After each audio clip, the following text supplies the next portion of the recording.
So quickly, we are going to do a quick chat waterfall.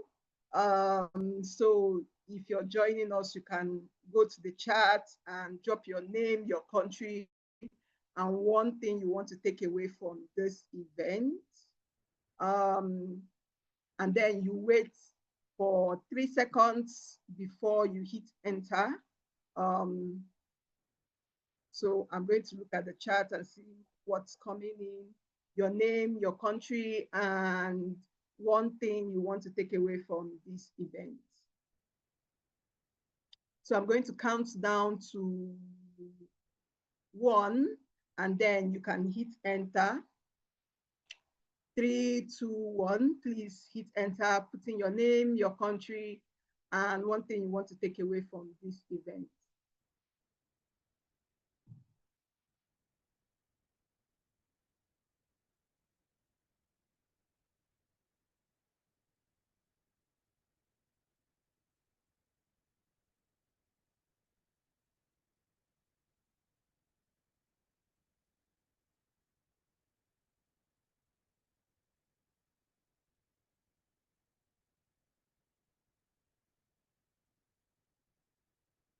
Okay, so we have our first speaker here. Thank you, everyone. We have our first speaker here. I'm going to do a quick introduction of our first speaker.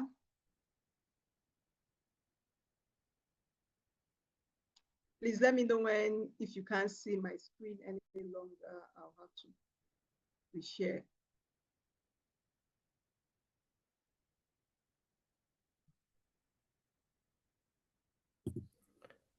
I think your screen is now gray.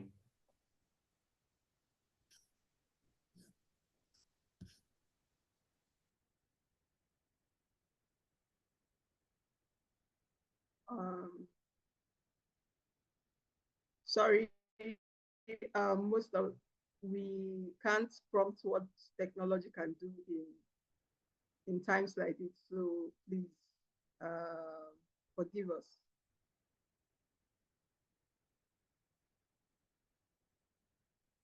Okay, first of all, before I call on our first speaker, I'll quickly say what Trusted Tech is all about and who we are.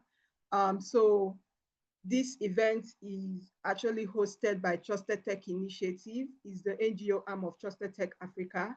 And TrustedTech Africa is dedicated to empowering startups, organizations, government tech initiatives, tech accelerators, and incubators across Africa. We support these organizations by helping them integrate trust and safety principles into their business operation and product development. And this is because we believe that every product should be built safely and ethically, right from ideation stage. Safety by design should be put into whatever we are doing, because it's very important that users are safe while navigating tech platforms. So I will go ahead and quick housekeeping before we start. We will have content moderators to answer any questions you may have, and we want our chats to be safe for everyone. So they will be there answering questions, removing any chats that they think is not appropriate. We want your mics to be muted, except when asked to unmute. We take question and answer at the end of each section. Okay, so we've come to the event, and I'm going to introduce quickly our first speaker, who is Peter Dudic. Peter is a seasoned trust and safety leader with more than 10 years experience shaping policy and operation at the highest level. He's the co-founder of Pelidum Trust and Safety, a firm dedicated to providing expert guidance on platform integrity and regulation. Peter's foundational experience was forged at YouTube, where he served as a policy and legal lead. In this role, he was instrumental in navigating one of the most significant pieces of platform legislation, leading the company-wide adoption of DG law in Germany. His leadership extended to building international operations teams in India and Germany and launching the YouTube's first legal operation team outside the US headquarters. He has also driven innovation by developing a novel tool for streamlining privacy and legal compliance processing. Following his tenure at YouTube, Peter advised a range of clients from startups to governmental bodies. He managed pivotal projects for the European Commission, focusing on algorithmic amplification of extremist content and the effectiveness of code of practice on disinformation. Today, he channels his comprehensive expertise in Pelidum, empowering platforms and companies of all sizes to build robust and responsible trust and safety frameworks. Thank you, Peter, for joining us. If you have slides, I'll stop sharing so you can share if you have slides. Thank you. Thank you, Joy. Thank you very much for the kind introduction. One thing, can you enable me so I can share my screen? Because right now it's disabled for me. Okay, I will surely do that. Thank you. And I just want to say good morning. Actually, not good morning. Good afternoon, everybody. I will put my camera off when I'm presenting while the internet is a bit choppy. So to make sure you guys can hear me well. But here I am and excited to be here. So I will wait for Joy to allow me to present my screen. Oh, there you go. Are you able to present now? Yes, I am. All right. So now, guys, you should be able to see. Quick thumbs up or confirmation. You can see my screen.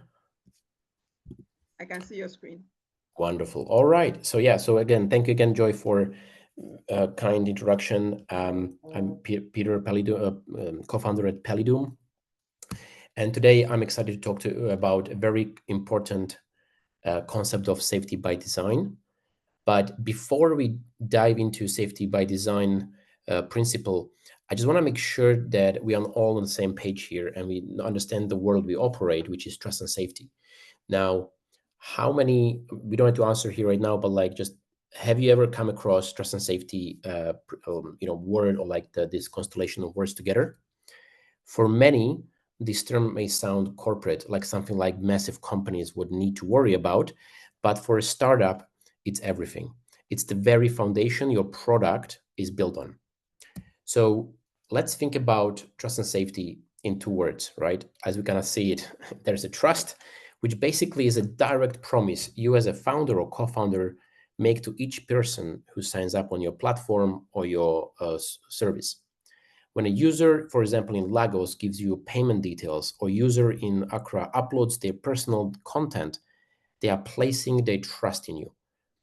So the trust that they trust you that you will protect their data and that your app won't crash while you need it and that you will be responsible steward of their information.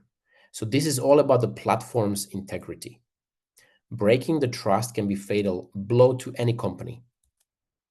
Now, the second part is safety. Now, the safety is about an environment you create. This is about protecting your users from each other. You're building a marketplace, for example, and you are protecting users from scams. You have the messaging feature on your platform. You are protecting. How are you protecting them from harassment? So safety is your responsibility as an architect of your community. You build a digital city, so you must also design the walls, the street lights, the rules that keeps the citizens safe. So that's the common mistake that I see in thinking of trust and safety, that it's just about hiring moderators to react to problems. And this is a losing strategy. It's expensive, it's slow, and by the time you're reacting, the harm has already been done. So the entire point of our session today is to shift that mindset. Trust and safety is proactive. Its core product, it's the core product principle is built in from day one and not bolted afterwards. So that proactive approach is exactly what we mean by safety by design. So here are some examples of major platforms like YouTube or Meta that has incorporated community standards, guidelines, policies on the website. When I went to check on a few of the Nigerian or Ghanaian tech companies or marketplaces, I could not come across any of the terms that will actually reflect the user safety. So that's just some reflection that I want to share with you. Okay, so safety by design is practice of anticipating and preventing harmful interactions on your platform before they happen. I like to use this analogy. So think about building a house. You don't construct the entire building and then say, oh, where should we put the fire exits? That is absurd and will be expensive and ineffective, right? So you build the fire exits and emergency lighting and the structural integrity right into your blueprint. And it's the same for your product. Traditional trust and safety was often reactive, right? Let's think about, for example, a user gets harassed, they report it, and the moderator deals with it. So, and the safety by design ask the following: how can we design our chat feature to make harassment more difficult in the first place? How can we design our sign-up flow to deter bad actors from creating fake accounts? By the way, guys, can you still see my screen, by the way? Because I can't see what I'm presenting. So, okay, so you see my slides. Okay, wonderful. Okay, how can we exactly design our sign-up flow to deter the bad actors from creating fake accounts? Or how can we use end-to-end encryption, the theme of this event, of course, not just as a privacy tool, but as a core feature that prevents certain types of harm by design? So safety by design shifts your thinking from how do we clean up this mess to how do we prevent this mess from ever happening. So this is embedding safety into your DNA of your product from early beginning. Okay, and for the founders in this room today, this all sounds like a great theory, but the reality is more complicated. So as startups in Nigeria and Ghana, you face unique pressures. So let's talk about 4 major challenges that we see from Pelidum side. So first, it's a growth versus safety myth. So you're told to move fast, break things, acquire user at low cost, and safety might feel like a friction to slow you down. But this is all a false choice. A platform that's unsafe will bleed users. Reputational damage from a major safety incident can kill startup faster than any competitor can. Second is the resource constraints. You don't have 100 people, like a 100 people size team or trust and safety team. You have perhaps maybe a co-founder, and a handful of passionate developers. And the good news is that safety by design is actually cheaper in the long run. Building a safety-focused onboarding from day one will cost a friction of what it takes to rebuild it later. Local context. This is absolutely critical. Safety strategy designed for Silicon Valley companies will fail in Lagos or Accra, right? You are building for your communities. You understand the nuances of local languages, the specific type of scams that can be targeted at your users, and the cultural context of online interactions. Safety by design means building for your users, not a generic global citizen. So your local expertise is your biggest advantage. And lastly, it is evolving landscape. People who want to abuse your platform are creative and relentless. So the tactics they use today will be different in 6 months. Therefore, you can't just build a wall. You need to build an immune system. This means designing systems that are flexible, resilient, and that can adapt to new threats. I was last week, I just attended a Disinfo conference in Ljubljana in Slovenia. And when we talked about threats in African landscape, this map pop up. So I want to share this with you just to showcase that among all other challenges and scams and that you can imagine facing in Nigeria and Ghana, you have as well a challenge of foreign actors intervening in your local platforms and trying to influence minds and thoughts of people. And that's how disinfo actors sometimes play out. So I really just want to take this away with me and share with you, because I find it very interesting of like what type of state level actions, are present in your region. So where is this all heading, right? The future of tech, especially in vibrant African ecosystem, is built on foundation of trust. And I want to talk to you about three major trends that we're observing right now. So one is AI, and AI is a double-edged sword. It will offer powerful tools of proactive threat detection, but it will also enable more sophisticated scams and harmful content. So startups and companies that understand both sides will win. Regulation. Regulation is coming, guys. Around the world, we see governments are demanding more from platforms. If you build with safety and privacy in mind from the start, you won't be scrambling to comply later. You'll be leading the pack. In Europe, we have a DSA, Digital Services Act, and in the UK, OSA. And I know that Africa is looking and working on a version of their digital regulation locally and regionally. So just be aware of that. And users are demanding better. So people are toxic. People that are actually tired of toxic online spaces will basically leave. So platform that is known to be safe, secure, and trustworthy will have a massive competitive advantage against the others. So safety is becoming a core brand pillar. Now think about what happened to X. We last year, I just look at the data, 2.5 million people left Twitter, X to Blue Sky in a period of a short, couple of months. All right. So to wrap up my part here, I want to leave you with a final thought. Safety by design isn't about limiting what your product can do. It's about unlocking its full potential by building a community where users can feel safe to connect, transact, and to create. So your goal as founders is to build platforms that are not just used, but loved and trusted. And trust begins with safety. So as you go into the rest of this fantastic training and sessions we have today and tomorrow, from learning encryption 101 to all hands-on developer demos tomorrow, I challenge you to think about every new concept through this lens. And thank you guys for your time and attention.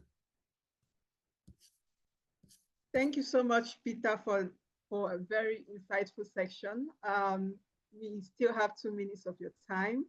We'll use it for question and answer. If anyone has a question, you can just unmute or unmute yourself, introduce yourself, and ask your question quickly as possible. Thank you so much, Peter. Thank you for that section. Thank you. Yeah, any questions, guys, welcome. And if you don't want to ask a question now, happy to receive questions via email or connect on LinkedIn, guys, whatever works for you.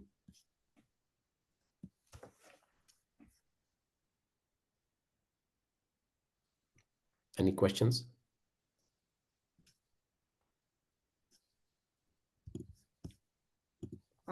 They're asking for slides. If you could provide with your slide at the end. Of course, I will show you guys after the session. Peter is going to share his slides with us, and we'll send it by email to everyone present. Thank you so much. Any questions?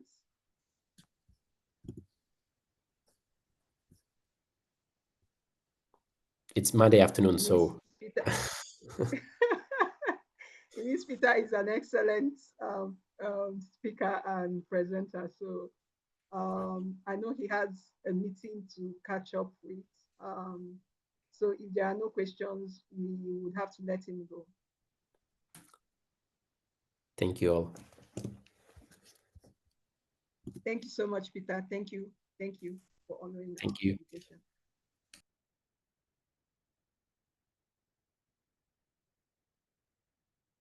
Okay, so I'll quickly share my screen and then we'll move to our next speaker.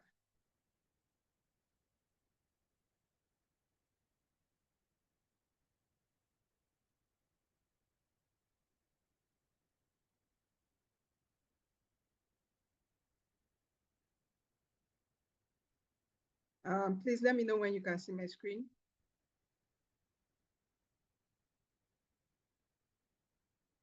Okay, so our next speaker is Engineer James Kunle. He is the president and CEO of Internet Society Nigerian chapter.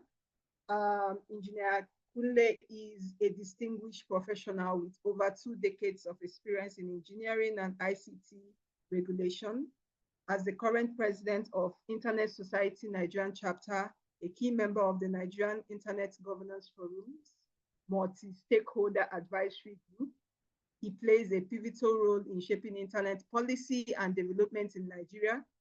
He also coordinates the Nigerian School on Internet Governance, demonstrating his commitment to capacity building and knowledge transfer within the community. His leadership and expertise are well recognized both nationally and internationally. He's a prominent figure in the global internet community. Engineer Kunle is a 2-time ICANN fellow, an honor that underscores his significant contribution. His excellence was further highlighted at the ICANN 79 meeting, where he was awarded the prestigious Paul Muchan Award. He also serves as a caucus member of the Root Server Safe System Advisory Committee for ICANN, providing expert advice on the critical infrastructure of the internet. His involvement in this high-level international body solidifies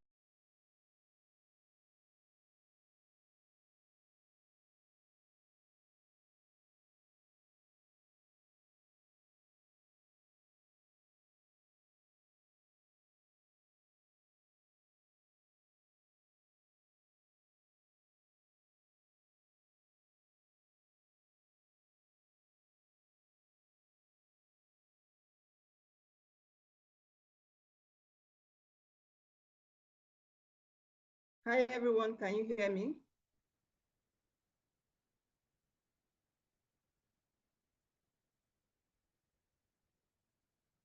Okay, yes, good. we can hear you. So I'm going to introduce our next speaker, who is Engineer James Kunle. I think he's already here. Yes. So just a brief introduction of Engineer Kunle, and then we can continue. So he is a distinguished professional with over 2 decades of experience in engineering and ICT regulation. And he's the current president of the Internet Society's Nigerian chapter, a key member of Nigerian Internet Governance Forum's multi-stakeholder advisory group. He plays a pivotal role in shaping internet policy and development in Nigeria. He also coordinates the Nigerian School on Internet Governance, demonstrating his commitment to capacity building and knowledge transfer within the community. His leadership and expertise are well recognized both internationally and nationally, a prominent figure in the global internet community. Engineer Kunle is a 2-time ICANN fellow, an honor that underscores his significant contribution. His excellence was further highlighted at the ICANN 79 meeting, where he was awarded the prestigious Paul Muchan Award. He also serves as a caucus member of the Root Server System Advisory Committee for ICANN, providing expert advice on the critical infrastructure of the internet. His involvement in this high-level international body solidifies his reputation as a respected authority in internet governance. In addition to his leadership role, he's a prevalent author and speaker with nearly 20 technical papers on subjects ranging from Internet of Things to digital transformation. His scholarly work is highly regarded with notable citations and impressive metrics. His recent paper on artificial general intelligence, terrorism, and prospects of metaverse in Africa demonstrates its continuous engagement with cutting-edge technology and its societal impact. A senior member of IEEE since 2018, his technical prowess and dedication to the field are well established. I want to welcome Engineer James Kunle to start us up. I'll stop sharing if you have a slide. All right. Thank you very much, Madam Joyce. Good afternoon, everyone. I believe you can hear me, or should I say hello? Because I want to believe that we are having participants from different parts of the world. So you may be in the morning, you may be in the afternoon, you may be in the evening. So it is appropriate to say hello and welcome. Thank you very much for that introduction. And without wasting time, I think we just go to the business of the day. So I'm honored to be here, and I really want to appreciate the organizer of this program for inviting me to come and share a little bit on encryption, which I believe it's a big deal, so to say, because this is the 21st century. All right, so right on it. So we'll be discussing end-to-end encryption while we're trying to look at building digital trust through encryption. And I think this is really very important for us. Why? Because like I earlier said, this is 21st century, and you will agree with me that all of us are doing one or two things on the internet. So this is very important for all of us. Okay. Just a minute.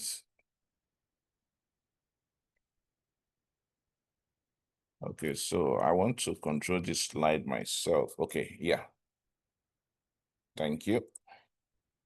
All right. So permit me to quickly tell you a little bit about the Internet Society, because that is where I belong. That is my constituency. So Internet Society, I'm sure some of you are members of Internet Society, because when I looked at the participants, I think I can see a couple of members of Internet Society, and they are doing wonderfully well in terms of pushing the agenda of the Internet Society, so to say.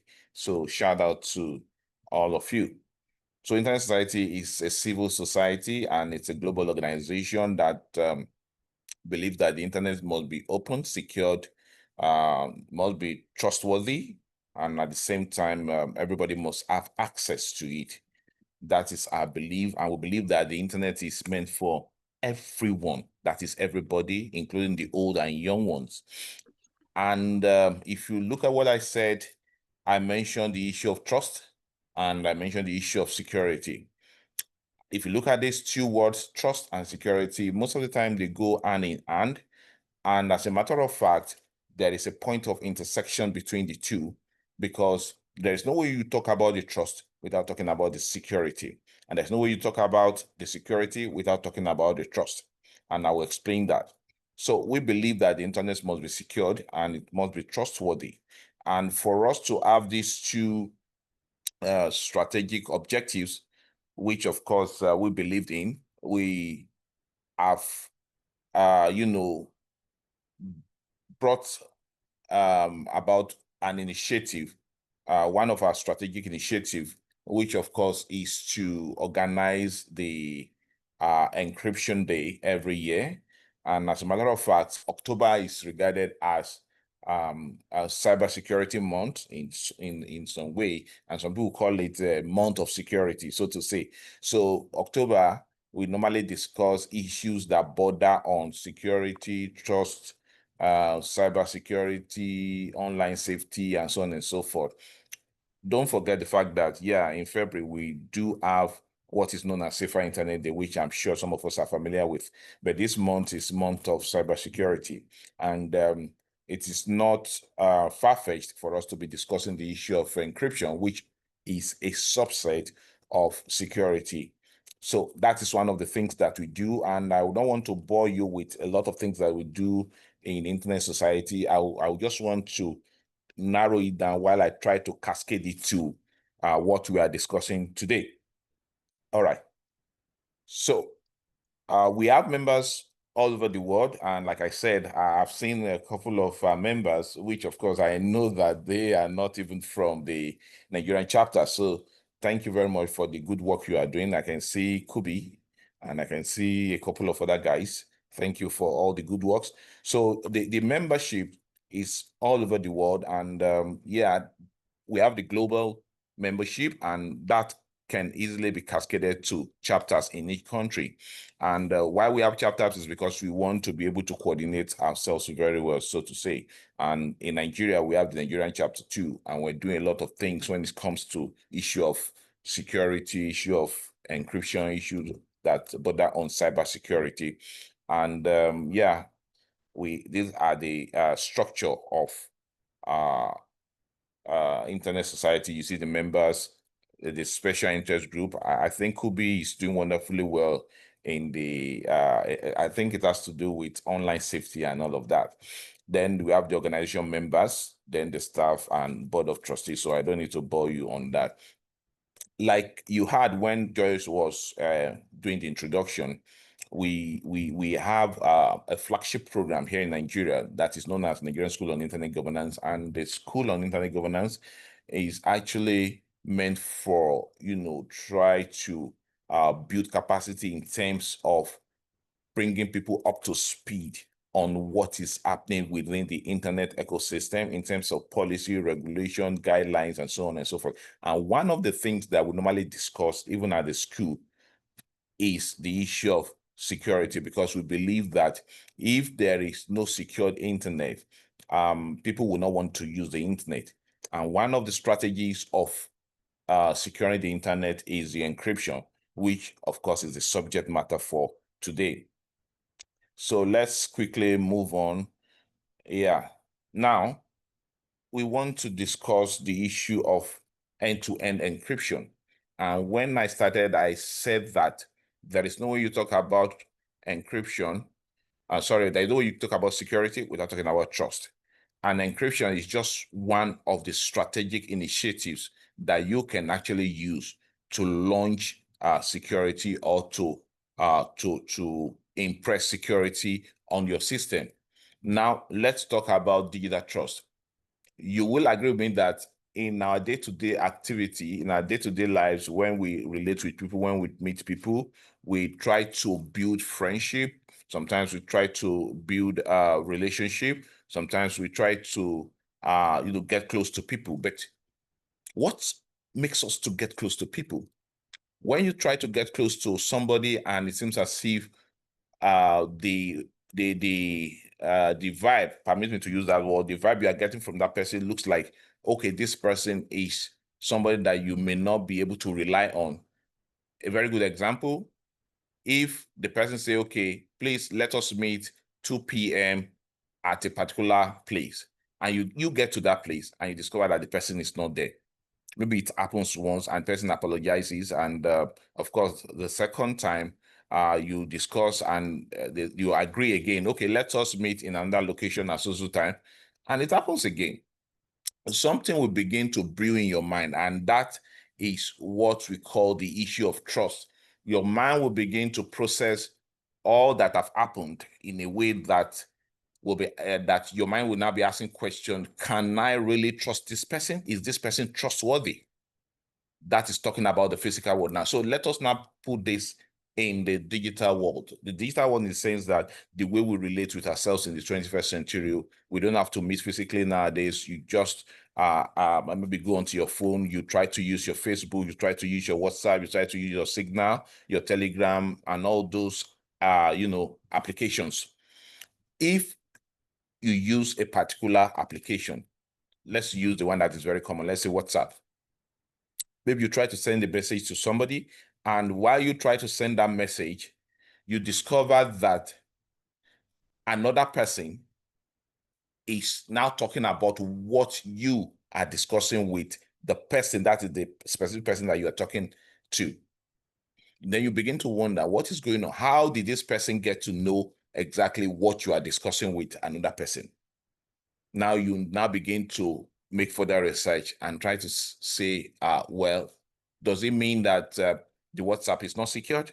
But interestingly, the WhatsApp is secured. You know, we're just using this as an example, just for the sake of discussion, so to say. So you begin to question, you begin to query, you know, how a third party gets to know what you are discussing with the second party. And that brings about the issue of trust. You begin to try to find out what exactly has happened. That is on one hand. And on the other hand, you begin to say, okay, is this system or this application or this apparatus, is it really trustworthy? And if you discover that that happens over and over and over again, just like the physical example in our social life that I gave earlier on, then you can now conclude that, well, it seems as if this application is not trustworthy. Right.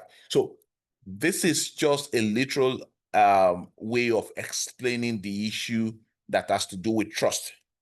And now, for us to have trust in a digital setting, certain things must be put in place. Certain things must be done. And that is what we are talking about now. So we now have to talk about the issue of how secure the application, how secure the system is, right? Now, that is an objective. That is a strategic objective. Let's say maybe for an organization, that's what we believe in. That's what we want to do.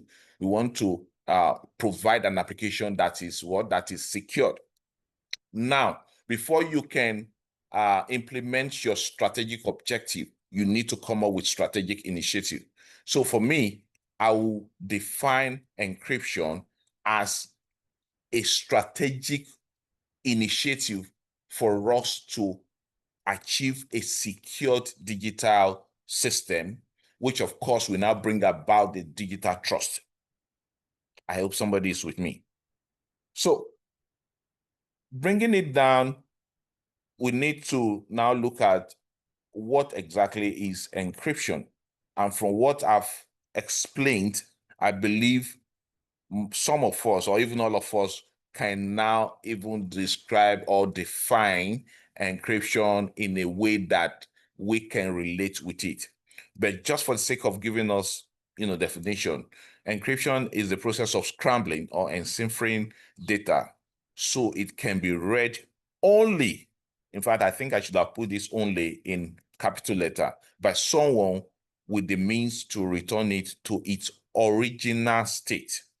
And some other scholars say it is a crucial feature of a safe and trustworthy. You see now, we're talking about safety and of course, trustworthiness. That is of a safe and trustworthy internet, and it helps provide data security for sensitive information. I'm sure now we can relate with all these words: safety, trust or trustworthiness, as it were, and of course the issue of security. So all of them work together, right? But for us to achieve that, I've said in my own word that encryption, of course, is what is a strategic initiative. Initiative in the sense that what you need to do before you can achieve a strategic objective. And that is why it's an action word. It's the process of scrambling or enciphering. So I believe that is clear. Now, let's quickly mention, types of encryption. Of course, for the sake of this discussion, we just quickly mention the common ones. And we have the symmetric encryption, right? And of course, we have the asymmetric encryption. So the symmetric encryption actually uses what is known as a secret key, or what some people call private key, right? And it's just a single identical key which you can use to encrypt. Remember the definition, the process of, encrypting, which you can use to encrypt and at the same time decrypt that particular message. That's your data that you are sending. But the good news is this. Let me quickly say this. So most of the applications that we use nowadays, right, most of them are actually encrypt by the developer. So you need to put your MAC address. So you won't begin to say, oh, I need to do some encryption or whatever. However, I will quickly mention the fact that there are times that you, as a person, you may need to do some encryption on your data or whatever you want to send to people. And if I may just quickly give an example, take for example, you are in your office, and peradventure you are not the only one that work in that office. Let's say it's a workstation. Yeah, I think that we bring out the example that I'm trying to paint. So it's a workstation. What it means is that you have so many people working in that space. And apart from that, let's now say we just have just one system in that workstation. So all you need to do is when you come in, you log in, right? When you log in, you put the time, probably maybe there's an allocated time for you to use the system. Then once you are done, you log out again and that person will take the system. You will agree with me that there is going to be a concern about safety or about security of whatever you are doing.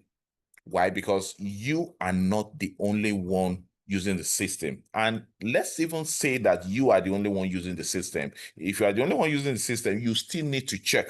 That is not a guarantee that whatever you are doing is secured, because there are so many strategies that people use to, tap data nowadays. There's something we call the man in the middle. You may be working and probably you are not aware that somebody somewhere has actually attached something to your computer, and that thing will now make it vulnerable in such a way that whatever you do on your system is now being reported through that attachment to that person, who of course is now hijacking your data. So that is another scenario. But the one I'm trying to say is some little tips, some little practical things that we can actually do to encrypt our data.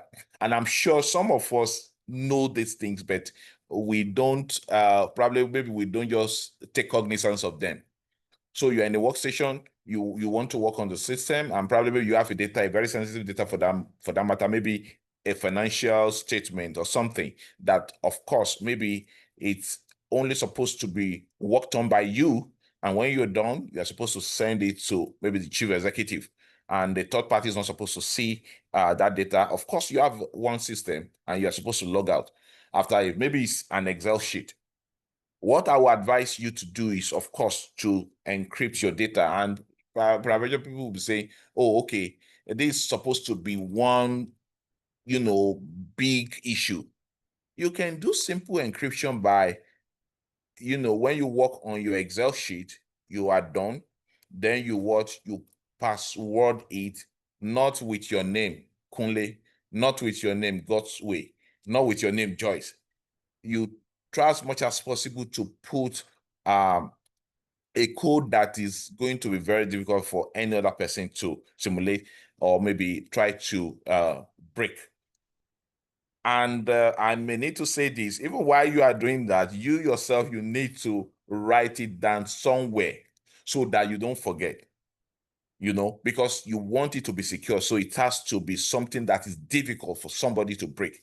Once you are done with that, you have passworded it, and of course, let's even say after that, maybe you forget to log out, and that person starts working on the system, and the person tries to access your data. Of course, the person will not be able to access your data because you have passworded it, which of course is just one simple technique of encrypting your data. Now you have that code with you. All you need to do is, okay, you call the chief executive, probably maybe on the phone. It depends on the way you communicate with him, and probably you can relay it to him on the phone, or probably maybe through your WhatsApp. So that means you are using another medium to send that code to the chief executive, so that by the time you now send the Excel sheet to the chief executive, even if his secretary is the one accessing the data at that time, when he receives that data, the secretary won't be able to access it. Why? Because he or she does not have that code, except the chief executive or you, the sender, actually release the code to the secretary. So this is just a simple way of even explaining encryption in the way we work today. So that also helps.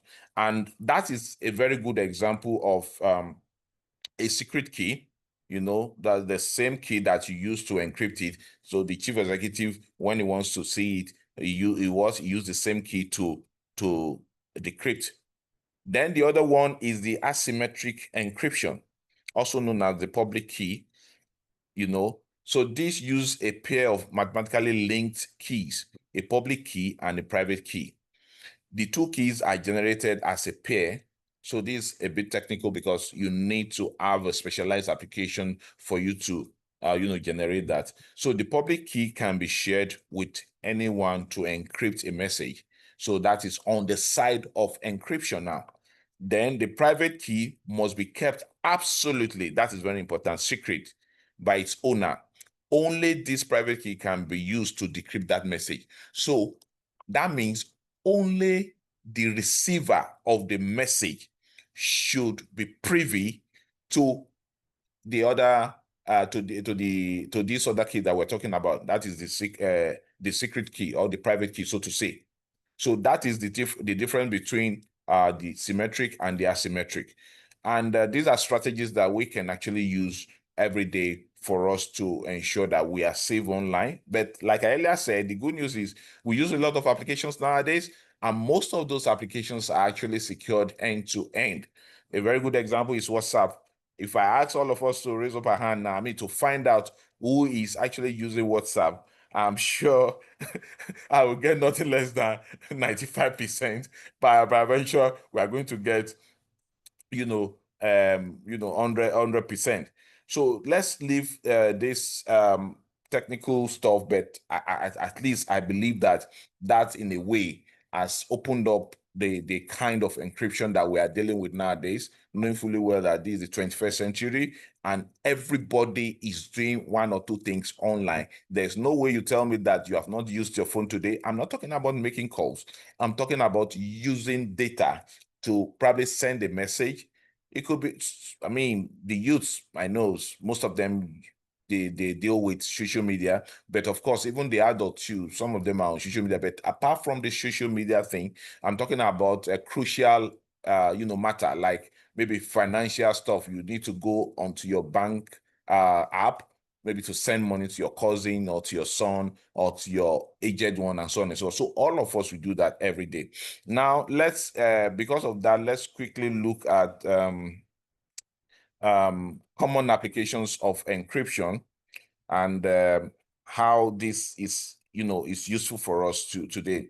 So some of these common applications are what I've actually, enumerated here. Excuse me. The first one is secured internet communications. Now, like I said, we all use the internet, we browse, we do a lot of things. But then there are people we call the black hat guys, or that is the general name for all of them.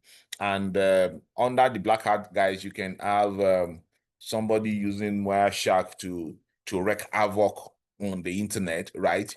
Knowing fully well that he wants to get a particular message from you, or maybe to tap your message, or maybe the man in the middle, like I mentioned the other time.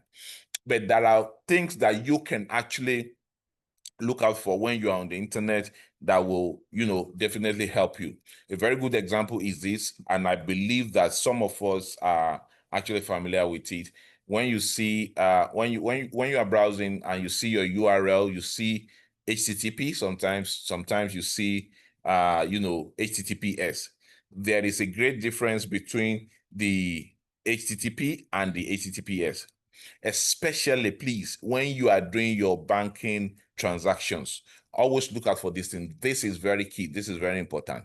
If you just see hypertext transfer protocol, that is HTTP, with the one without the S, what it's telling you is that the protocol that you are using as at that time is not secured, right? And what that means is that your system is what is vulnerable to attack. So you need to be wary of this, so that people that will call eavesdropper, from the normal English word, to eavesdrop something, that is to hear illegally when you are not invited, will not be able to listen to your message. So always ensure that you are on hypertext transfer protocol secured, because that is the only way that guarantee that, oh, your message is secured from where you are and to the person you are sending it to. Okay. And another thing I may need to mention is the digital messaging and email encryption, which of course ensures that only the intended recipient can read your private communication. And some of us may not have noticed there are some email applications, especially the post office protocol. When you are using them, the way they are configured, they give you the option of encrypting your message, right? And of course, leaving it the way it is. The way it is, it doesn't mean that it is not secured, right? But when you feel like, oh, what I'm about to send is very critical, especially when you are at the management level and you feel like, oh, you don't want any other person to intercept this message. So if you are using your post office protocol, you still need to now look under your settings and look out for encryption. You see it there, they put it there, encrypt this message. And once that is done, the message only goes to the person that it is meant for. So as individual, apart from the fact that, yeah, some of the applications that we're using, like we earlier mentioned, Signal, WhatsApp, Telegram, that they are secured, right? We too, we have a lot of work to do, even on our personal stuff before we send them, like the example I gave the other time, and even this one now. So this is very important, especially for, our big men. So these are the perspectives I want us to be looking at encryption from. And yeah, I know people are talking about, okay, sometimes people are saying that there are some requests from maybe some government to, water down encryption, maybe like creating a backdoor, maybe to be able to check messages and all of that. But of course, the conversation is on, and what we feel or what we believe is that encryption must be maintained, and perhaps, or peradventure, if you are dealing with criminal issue, right, you need to now take maybe a certain step or certain strategy for you to resolve that. Not that all of us should be left, vulnerable. Then another thing that I would really want to quickly mention, because I'm trying to look at my time and I don't want to go beyond my time, is protecting stored data, through encryption, which I believe I've mentioned. And another strategy that you can use is, using BitLocker and all of that. Then, of course, the issue of authentication and verification, and that is also very important. And let me quickly say this, or let me ask, how many of us put two-factor authentication on our emails? You may think, yes, you are not a chief executive, you are not a director, you are not working in a sensitive place. But then what about your financials? You need to do that because of your financials, lest somebody just, eavesdrop on you, get your financials, and the person start to do social engineering on you to see how they can get, they can get into your system and probably get your money out. So these are some of the reasons why we, even as individual, need to invest in encryption, so to say. And yeah, I think that's just the basic or the fundamentals of the encryption that we are talking about. Then let me quickly mention this, right? I'm sure some of us have heard about blockchain. And blockchain, one interesting thing about blockchain is that it is an open source, application, right? However, it is secured to a large extent because it uses encryption too. And that is why sometimes you see when people send money through encryption, it's always difficult to trace the money. Why? Because it is encrypted. So if you are doing a legit business and probably you need to send money, I think if within your environment, there are legit rules that allow you to use, maybe cryptocurrency or whatever. I think that may be the way to go in a way, because it helps you to be secure. Then on the issue of VPN, let me quickly mention that too, because I know that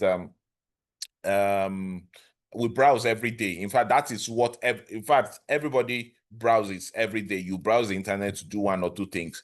But I will say this, there are some browsers, right, that are fully encrypted, and they allow you to do what is known as browsing without being seen, you know.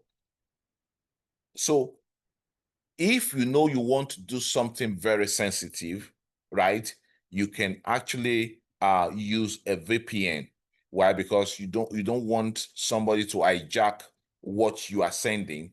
And a very good example of a browser that is, you know, fully encrypted is what is known as Onion.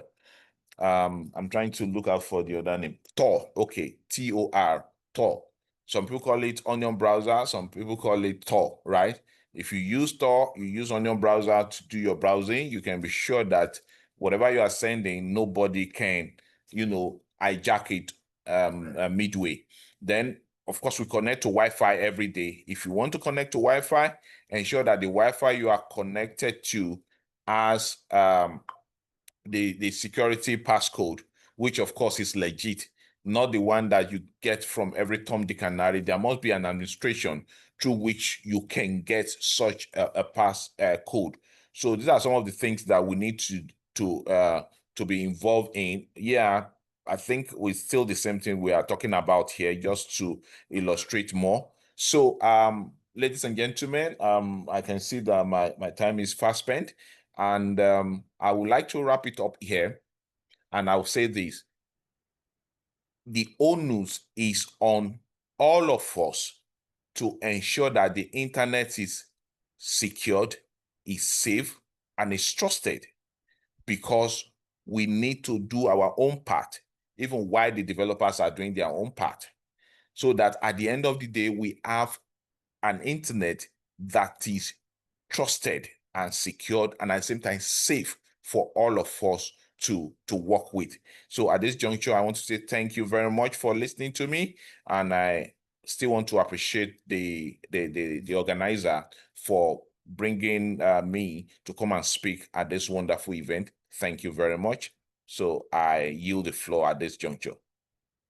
Over to you, Joyce. Thank you so much. Thank you so much, Engineer Kunle. Thank you so much. So insightful, so technical, so insightful. We appreciate.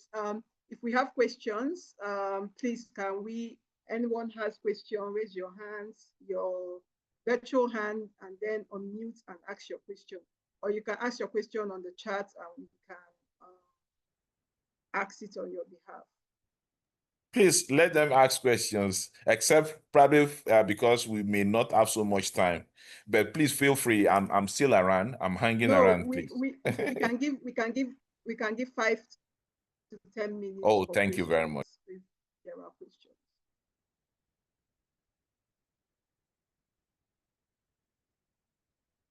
I have a question.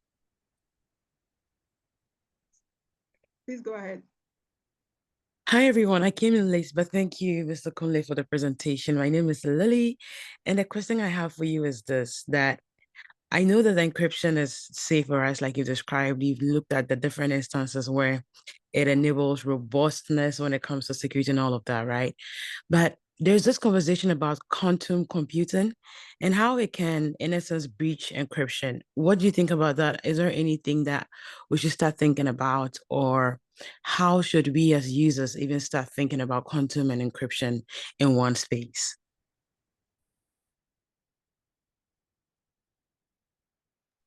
All right. I love that. I think that's an interesting question, so to say.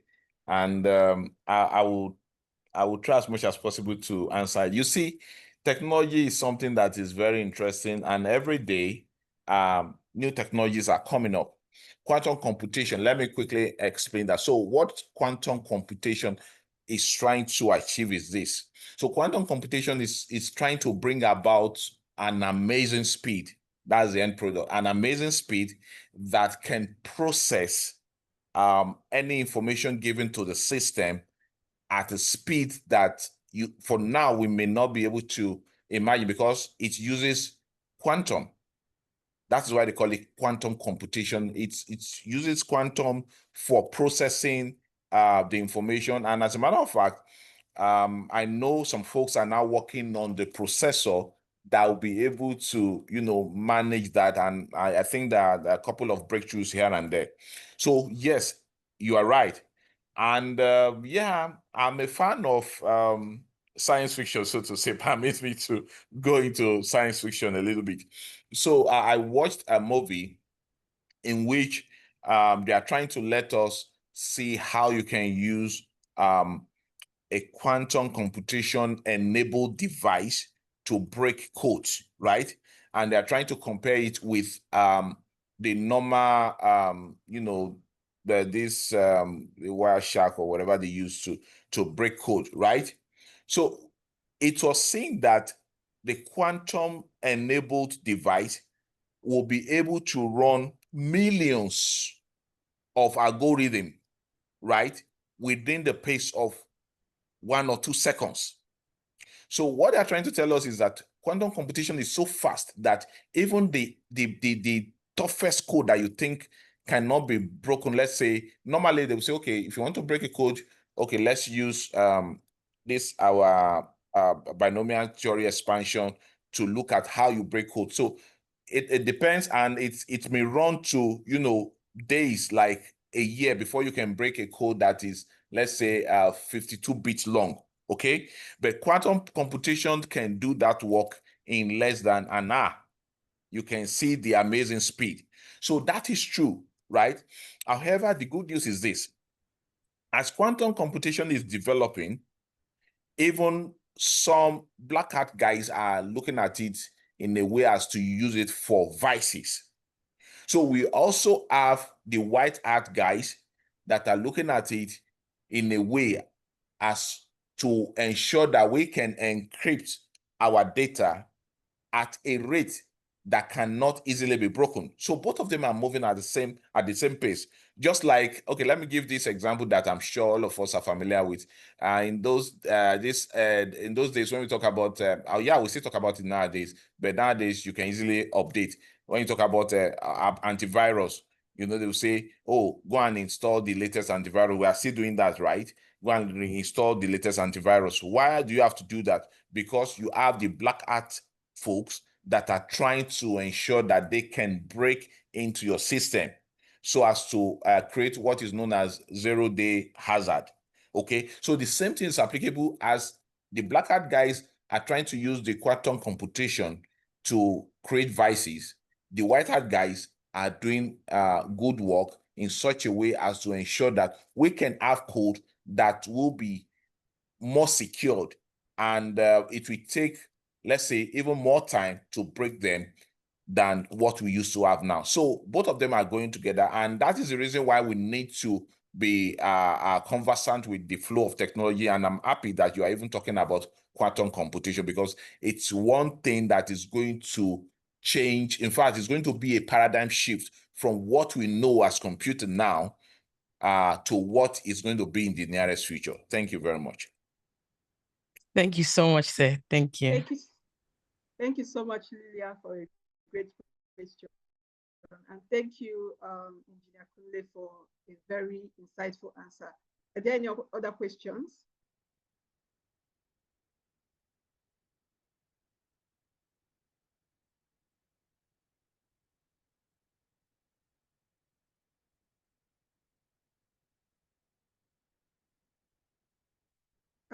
If there are no other questions, we have the next speaker already here. I'll quickly share my screen and then we can continue.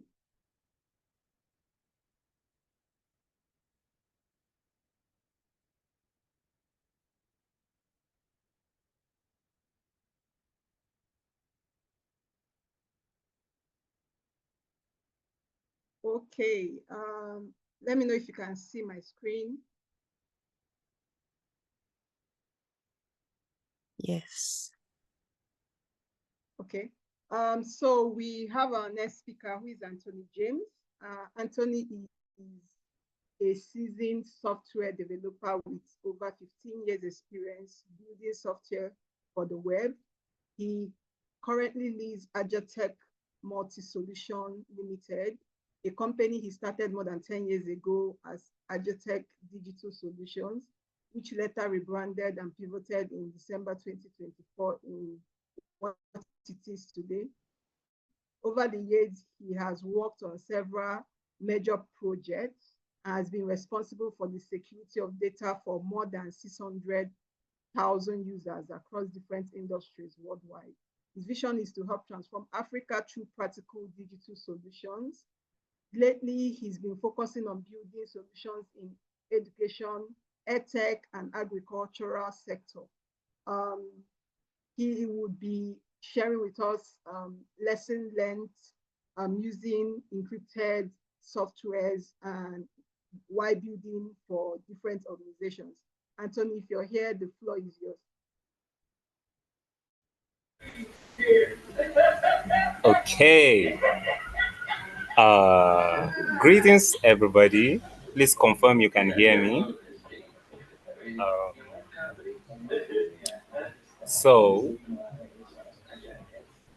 All right, great. So, apologies if you can hear a little bit of background noise where I am. I'm on the road, you know. So, but then let's make the best of what we have now. Let me turn on my camera. The place may not really be clear, but okay, you all can see me now. Thank you so much, Joy, for bringing me on board. I am so happy to be here to speak to such a great audience. I happened to listen to the last speaker, and I must commend you all for organizing a conference like this. All right, so I have 20 minutes, and in this short 20 minutes, I want to make the best use of it.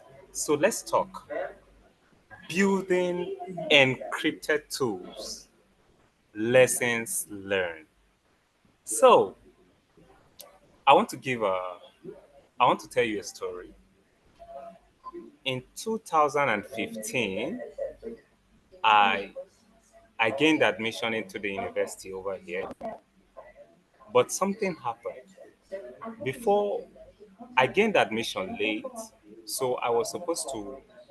I actually resumed school. I started studying 2 weeks to the examination. Imagine being enrolled in the university and you are coming to school 2 weeks to your examination. When it's not a secondary school, it's a university.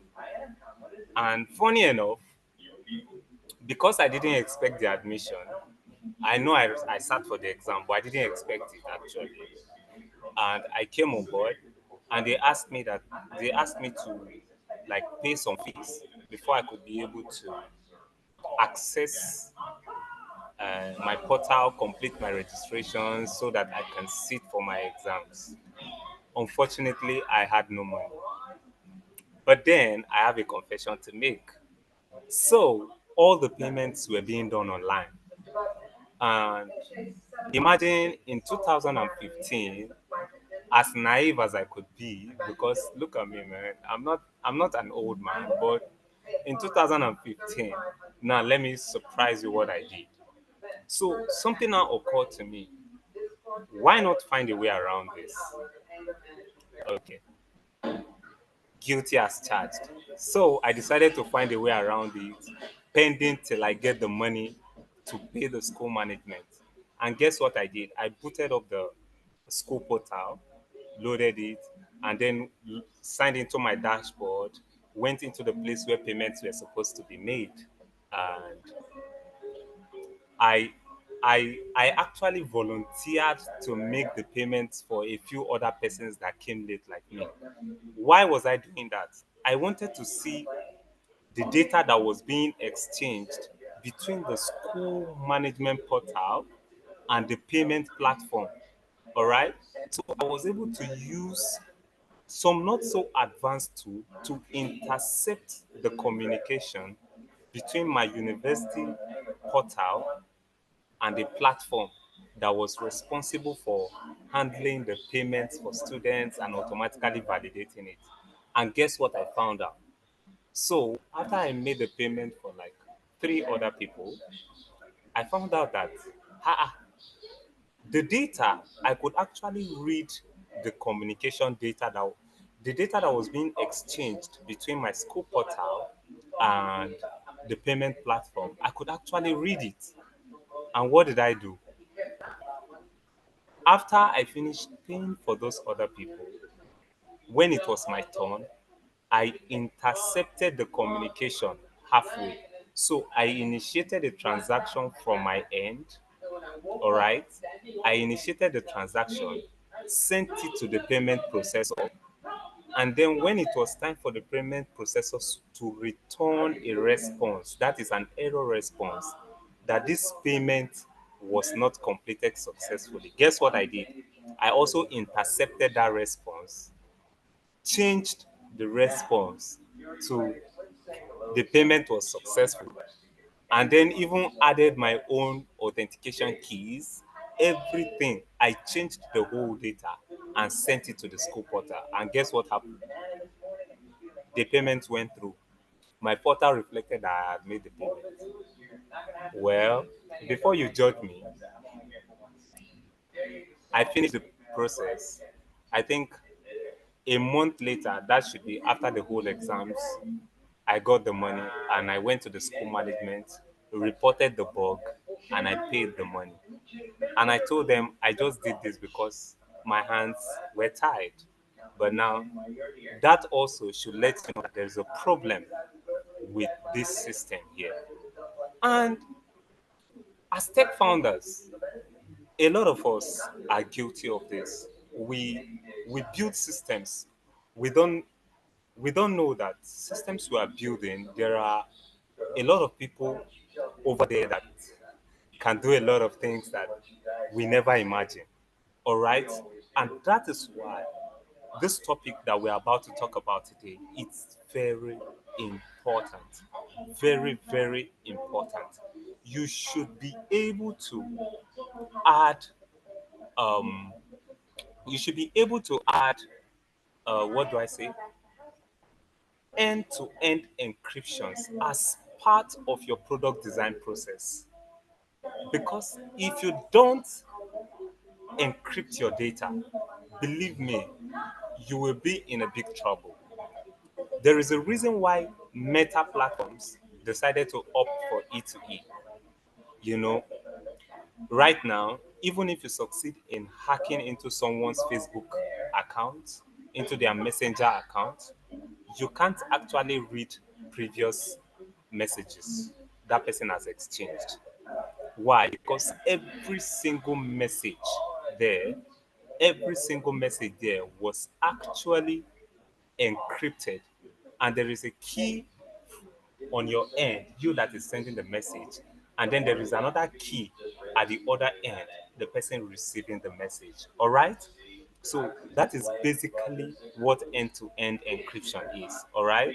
End-to-end encryption means as we are sending data from your app, whatever software, whatever platform you have built, and it is being transferred to wherever that data is being sent.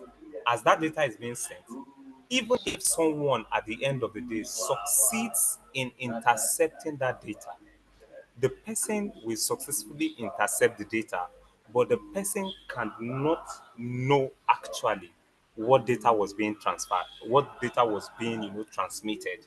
And so this is very, very important. And now let's let's move on to my next point.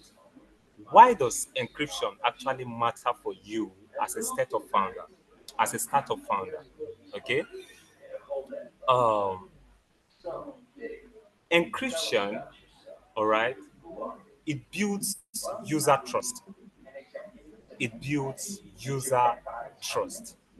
Currently, I have made it a rule that whatever it is I am building, I ensure that not even I, the developer, currently, as I speak to you now, there are apps I have developed that if you have problems with your user account on those apps, even I, the developer, I can't reset your password. Like, I can't be able to tell you what your password is. And there are some that are so secure, if not for, my contract with some of the organizations, they are so private that I can't even share them. I would have shared a few with you. I can't even, the developer, I can't even see the email. I can't see the passwords. I can't see anything. And this may appear like, it may look like you are over engineering, but you're not, all right? Because in this modern day, you don't own all your infrastructures. And once you don't own your infrastructures, you don't own everything, you must always be ready for the worst at any point. You must be ready for the worst. And that worst could involve that no matter how careful you are, even the best software engineers, all right, even the most how do I call them, the most established organizations in the world, they get hacked. So how much more you and I that don't have up to 0.5% of what these companies have, yet they still get hacked, right? Now they get hacked. What happens? All right, if you and I build up an application and we get hacked, what happens to us? What happens to the user data? So it's high time for us as founders, okay, as software developers, as whatever we are, entrepreneurs, to begin to look into not just our interests, all right? We look into user interests too, the security of our users. In the event that something happens, are these people really safe? And that is a big question you should always, ask yourself. All right. So encryption matters for you because it builds user trust. Also, there are jurisdictions where you must comply with a certain level of encryption for your systems. All right. So, for example, if you are in the European Union, uh, there are lots of jurisdictions around. There are a lot of policies around user privacy, around cookies, whatever. So, aside, you know, protecting your interest and protecting your users' interest, also, you need to think about end-to-end encryption because um, you need to comply to all those regulations, right? And also, just like I have earlier pointed out, implementing end-to-end encryption protects you from, high level of liability when eventually there's a data breach. All right. Just last month, I don't know why I keep going through this, right? I keep going through this because just last month, an organization called me up to kind of fix a bug on their student management portal. Okay, because these days I've been building my solutions. You can see from my bio that I've been building solutions recently around EdTech and AgriTech, right? So a school contracted me to like fix a bug on their student management portal. And then by the time I opened the database, I told them, to be honest, I can't do this. We just need to rewrite. Let's rewrite this code because I don't understand why when I go into the database, I can actually see the passwords of the staff. I can see the passwords of all the students. Every data is plain. At a point, they couldn't even trust I that they brought on board to fix something. They couldn't trust me with the information at the back end. Why? Because everything is plain, right? Meanwhile, in a very short while, I booted up a system and gave them in such a way that even I, the developer, I don't have access to all the information that is there. And so these are lessons that we should have learned. These things keep coming up, but I don't know why a lot of people don't pay attention to it. And it's high time we begin to pay attention to all those things, right? Because, like I said earlier, you don't own all the infrastructures. For those of you who don't know, the Amazon web server is currently down, and it has actually been down for quite some hours. Okay, it affected a few of my services. Yesterday, I had to reboot some of my cloud servers because, yes, though the server that was down wasn't really mine, but it affected the performance of our sites. And customers were like, we can't access this, we can't access that. So just imagine, no matter how careful you are reliant on someone else, you are exposed to someone else's carelessness. So you can't really trust what you're doing. You can't trust yourself to that level where you lose your guard and you are not encrypting whatever it is you are doing. All right. So, but what is the best way to achieve this? It comes with its own problem too. End-to-end encryption comes with its own problems because at a point, if you make security too tight, then it also at a point it becomes a problem for both the end user and and you too, who is trying to maintain that level of security, because a lot of flexibility may be lost along the way. So it will actually do you good to uh, check out what methodologies are best suitable for what you are doing. All right. Maybe some other time, if we get to meet, we'll actually delve into these different encryption methodologies in details. But for now, just know that there are actually different methodologies you can use to encrypt your user data from, from the point where it's being sent to the final point, to the final destination, in such a way that even if that data is being intercepted, nobody can know what is there. All right, so what are actually the lessons I have learned over the years working on these systems? I itemize them as follows. Number one, start with the user in mind. All right.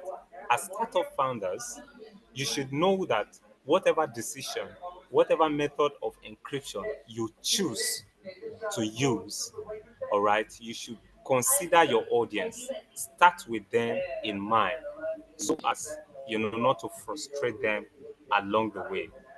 Also, as startup founders, you should understand that whatever method of encryption you use, or whether or not you choose to use end-to-end encryption, it actually gets to affect your architecture.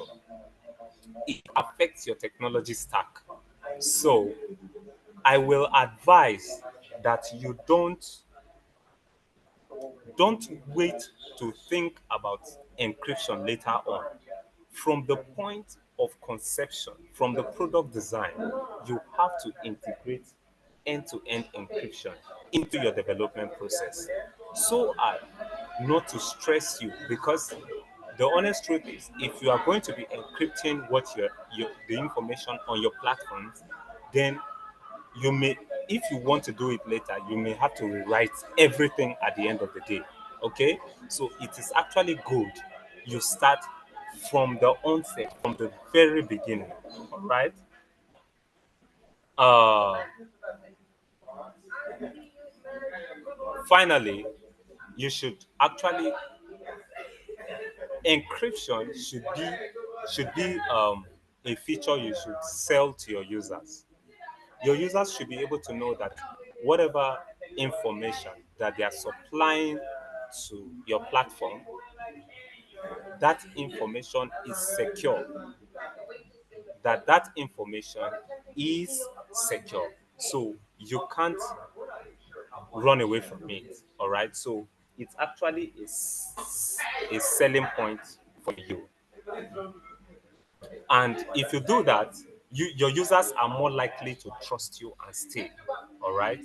And then when eventually there's a breach, a data breach, then uh, it is easier to handle. So with all this being said, okay, I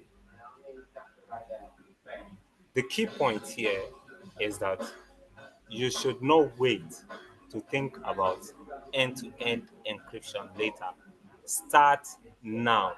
It is very important because no matter how much you trust what you are building, believe me, as long as you are not the sole owner of the internet, anything can happen. And when there is a data breach, you must always prepare for the worst. Okay? So, just like I have told you, don't be like my school. I am imagining how many people, you know, went through the same thing I did and never bothered to report the bug to the school management. I, I I can't imagine because there are a lot of dubious people, right? So it was because I didn't have the intention to be dubious. That's why I had to go back and make the payment and even report the bug. So please, as startup founders, this is a very important message, and this is the message I am leaving you with today. No matter what you do, please, please consider encryption from the very, very, very beginning of your product design process. Thank you very much. Thank you very much. It's actually a rare privilege speaking to all of you. Like I was earlier introduced, my name is Anthony James Aliduh, and I hope to be able to meet with you again some other time. Thank you so much, Joy. Over to you. Thank you so much, Anthony. If you can wait a few minutes so that if people have questions, they can add. Thank you Sure. using storytelling to enlighten us about the importance of end-to-end encryption, even as we build our startups. If you joined this event later on, during the introduction, we talked about safety by design, and end-to-end encryption is part of being safe by design.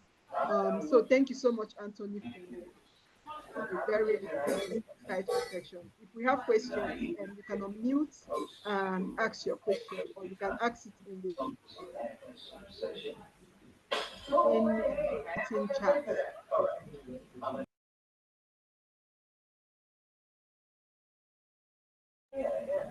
Yeah, so I'll be around Do to we have answer questions? actually. Okay, I can see a hand raised. Please, can you unmute that? Ephraim. Yeah, Joy. Yeah, I hope I can be heard. Yes, Okay, loud and sure. clear. So, Anthony, that was a good one. I mean, starting with looking at giving us some real-world cases on how this works, or I mean, how most of these things could happen, and looking at even you being more of like, let's say a gray hat hacker, because I mean you identify the bug in the system, and after identifying the bug, you had to report it to the authorities. I mean, if it was someone, the person would have used it for their own means, but you did a great job by letting them know that this is the issue. So it means that I mean all your statements, all your submissions, what I really took from it is that we shouldn't consider encryption or end-to-end encryption as an afterthought, because if we do that, then it means that it creates that gap, that security hole in the systems, and it will go a long way. For instance, if there's a breach, because if there had been a breach in their system, I mean it really reveal a lot of data, because you even go into the system, you're able to identify a lot of plain text. So I just want to ask, how can we make encryption by design the new normal? Like, people should have it in their blood that anytime they are building systems, whether it's a management system or any other system, they should have encryption by design in their system? What should be the culture? Like, how can the people really put it in there? Because it looks like, let's say we are building systems, we are supposed to do this, add colors and things. So how can startup founders, I mean, you're also, I mean, a CEO, a founder, how can startup founders also have this culture so that they're able to also implement most of these solutions in their system? All right. Thank you so much, Ephraim. Thank you so much. So, I'll quote someone who once said, "Where there is a will, there is a way." It has to be a conscious decision made by you as a founder. You have to be conscious about it. And that's actually what makes a lot of people stand out.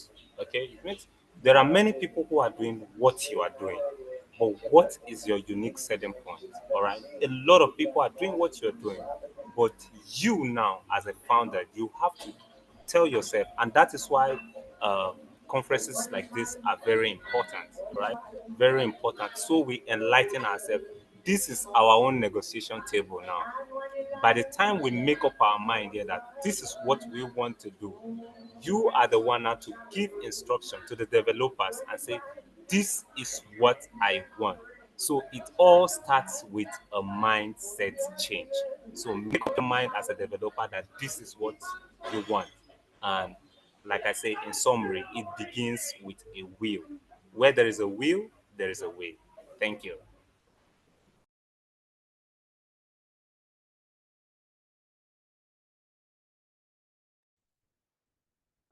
Thank you so much, Anthony, and thank you, Ephraim, for that question.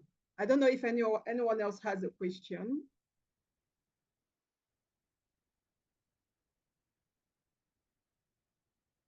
Okay, I don't know if anyone has a takeaway before we wrap up for day one of Encrypted by Design. If I can have 2 or 3 people unmute and give their takeaway from this event.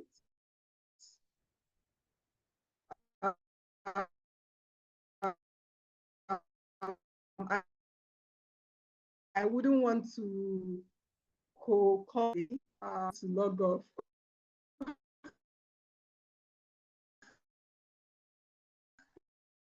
because I said if you have a takeaway. Just want to share their takeaway from this event, starting from till now. Anyone?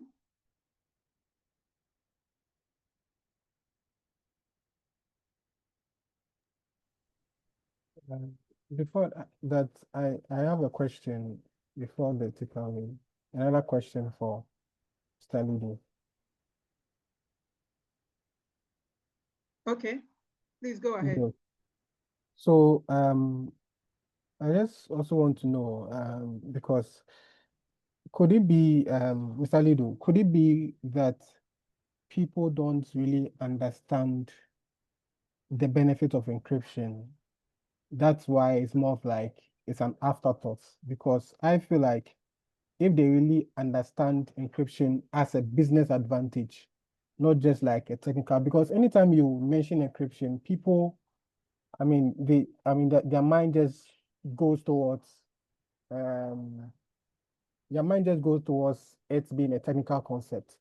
So do you think African innovators or African founders understand encryption as a business advantage, not just as a technical concept?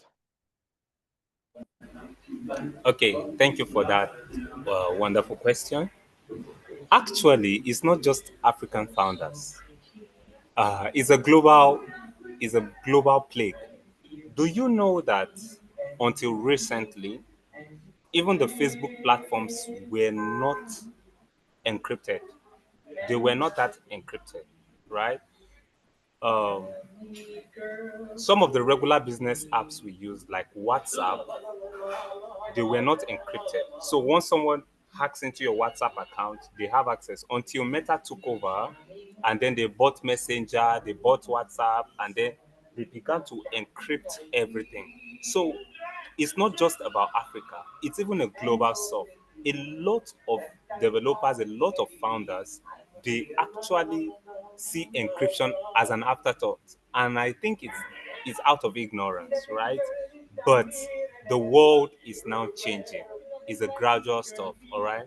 Like we are moving away from Web 2, we are moving into Web 3 now.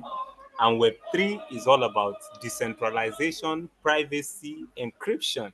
So the world is moving. All this we have experienced was due to, it was out of ignorance. A lot of people saw encryption as just some form of technical terms that when they hear encryption, they begin to imagine millions of dollars. So, but now we know better, right? We know better. And it was due to um, ignorance. But then do we remain that way? No, we are moving forward. And that's why, like I earlier said, it begins with the willpower to change. We just need to shift our focus now to change our mindsets, and then everything falls in place. I just hope I was able to answer you clearly.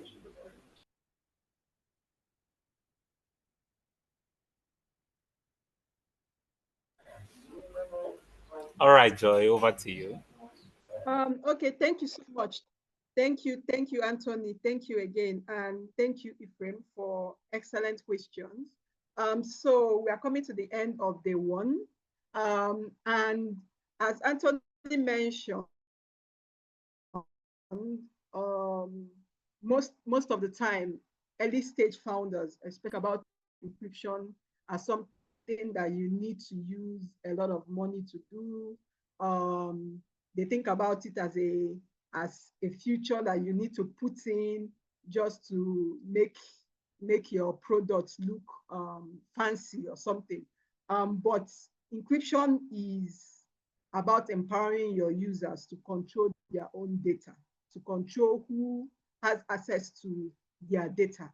So it's important as startups that we put it at the core architecture of the product that we are building, right?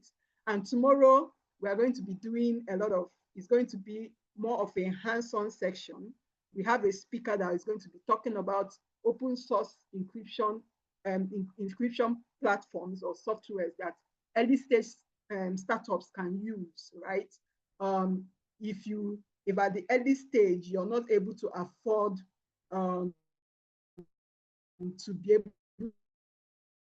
to pay for the way you can encrypt your product, you can look for open source tools that you can use to do that. And then we're going to be launching kits tomorrow. So we want everybody that is here to be present tomorrow for the event. And funny enough, we had about 98 registered people.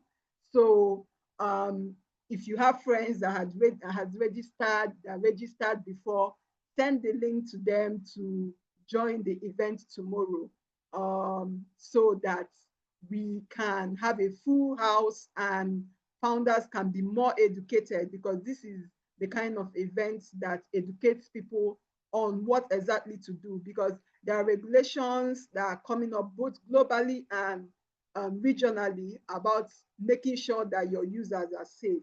And that is what we are all about. We are helping startups ensure that they are building ethically, they are building safely for not just for themselves, but for the users and for the people that are going to be using their products. So thank you so much for coming around. Thank you for joining this section. We'll see you tomorrow in day 2 of Encrypted by Design.